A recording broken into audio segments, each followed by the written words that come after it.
Welcome to the 13th episode of Brass Unpacked. Today, I'd like to take you into extreme makeover, as if we were stepping into a vast art gallery.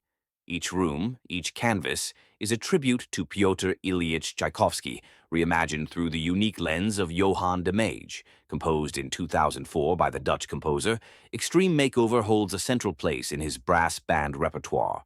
Its subtitle, Metamorphoses on a Theme of Tchaikovsky, sets the tone right away. A musical journey of variations where the Russian master's themes are reshaped, reinvented, and infused with unexpected colors. The piece begins with a quartet, echoing the theme from the second movement of Tchaikovsky's String Quartet No. 1. An orchestration of such beauty, it is said, that it moved Leo Tolstoy to tears. Yet behind that surge of emotion lies a far humbler origin. The theme itself comes from a simple folk tune. Tchaikovsky is believed to have first heard it whistled by a house painter working at his sister Alexandra's home in Kamenka.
The first variation takes up the original theme, layering it in bursts of sound like the tolling of a great bell.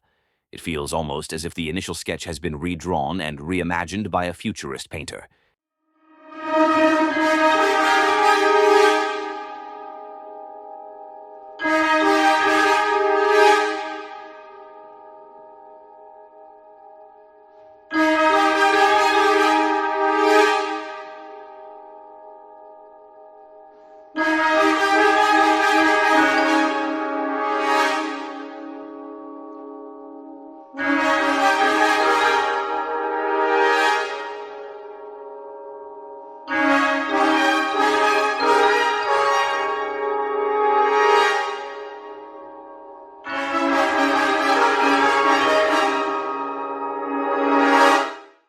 The second variation takes the form of an alla Marcia. Here we hear echoes of the rhythmic framework from the first movement of the Sixth Symphony, the famous Pathétique, music that shifts restlessly between inner turmoil and outright despair.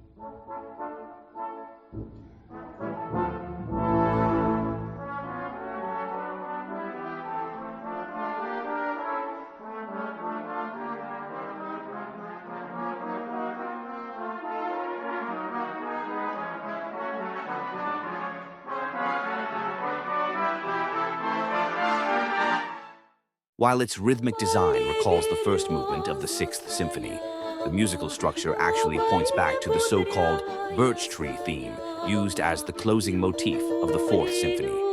This theme comes from a Russian folk song. A birch tree stood in the meadow, a simple melody, yet rich in symbolism, evoking the solitude of women.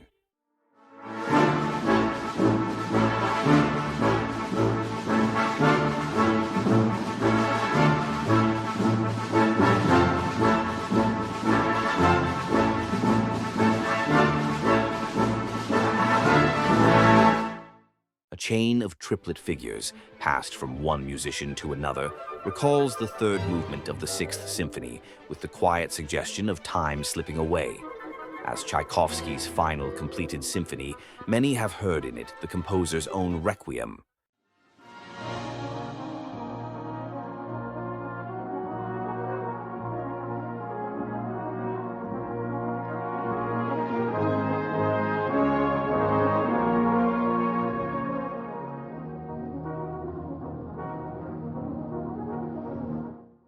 All of this drives the ensemble into a sweeping tutti vivace, where themes collide and intertwine.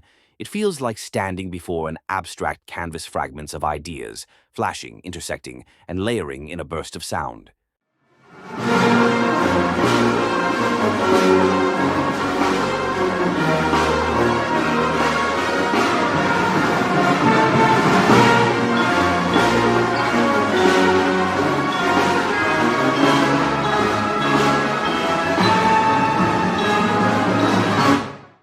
The variation closes by returning to the main theme.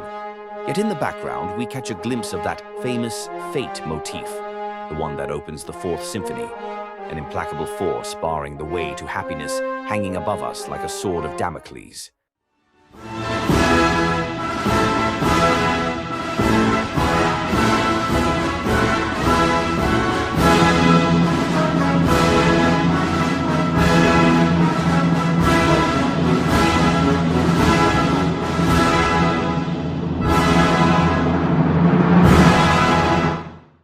Complete change of style, era, and instrumentation. In this new variation, Johan de Meij brings the marimba to the forefront, accompanied by players blowing into tuned bottles. It's based on the principle of Hocket, where each musician can only play a single note, yet together they form the full melody.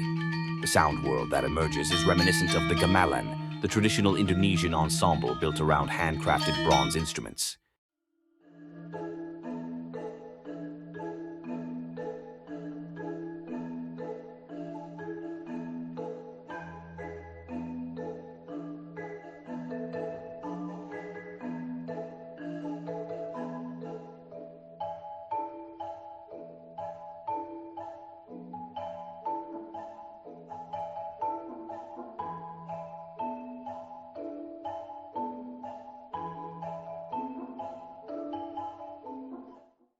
Tchaikovsky's fascination with exotic colors is well known.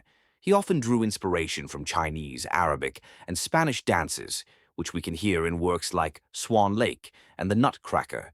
Here it is the marimba, soon joined by the xylophone, that leads the entire ensemble. The reference to the gamelan remains clear, music whose power arises not from individual virtuosity, but from the collective interplay and the shared musical cycle.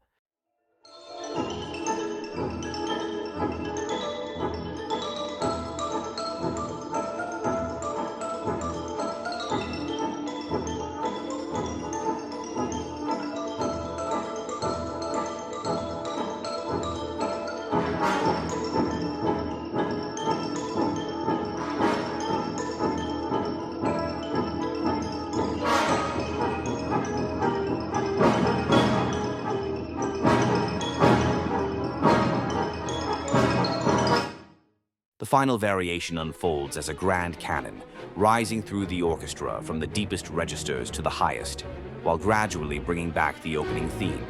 It feels like a nod to Tchaikovsky's love of contrapuntal, writing a technique we also hear in one of his most famous works, the 1812 Overture, composed to celebrate the Russian victory over Napoleon's forces.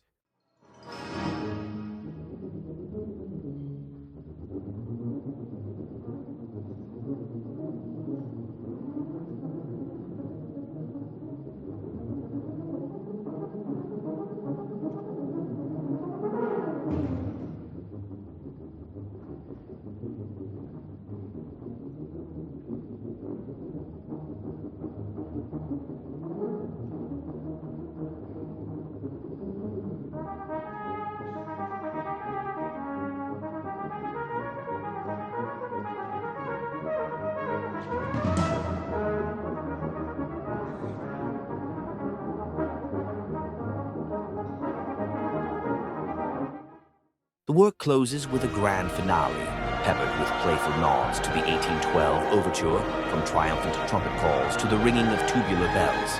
And so this journey through Tchaikovsky's rich and colorful world comes to an end at the gallery doors, gently closing behind us.